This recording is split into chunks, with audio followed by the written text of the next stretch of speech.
Hello myself doctor Shobha your dermatologist. ఈరోజు నేనేంటంటే weight gain అవ్వడం వల్ల అంటే బరువు పెరగడం వల్ల వచ్చే సైడ్ ఎఫెక్ట్స్ గురించి ఎస్పెషల్లీ స్కిన్ ఎలా ఎఫెక్ట్ అవుతుందో చెప్పబోతున్నాను. ఫస్ట్ మోస్ట్ ఇంపార్టెంట్ థింగ్ ఏంటంటే stretch marks.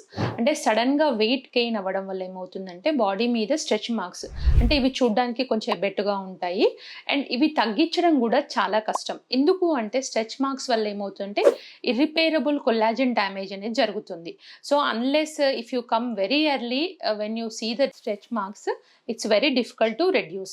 And the second most important side effect with the weight gain is the increased folds వల్ల ఏమవుతుందంటే స్కిన్ ఇన్ఫెక్షన్స్ లైక్ అంటే ఫంగల్ ఇన్ఫెక్షన్స్ కానీ bacterial infections కానీ ఎక్కువ అవుతాయి. So always remember when there is a high chance of fungal infection because of the increased fold and increased sweat accumulation. And third most important thing ఏంటంటే కొంతమందికి అంటే wait పెరగగానే మెడ నల్లగా ఉండడము, అండర్ ఆర్మ్స్ డార్క్ అవ్వడము, థైస్ దగ్గర నల్లగా ఉండడం అనేది జరుగుతుంది. సో ఇది చూడగానే ఏంటంటే అదేదో చైన్ వల్ల కానీ ఏదైనా ఎలర్జీ వల్ల అనుకుంటారు. కాదండి, it is because of the increased insulin resistance. So ఏంటంటే అన్లెస్ మనం వెయిట్ తగ్గితే కానీ ఇన్సులిన్ రెసిస్టెన్స్ తగ్గదు, అది తగ్గితే కానీ ఈ బ్లాక్నెస్ అనేది తగ్గదు.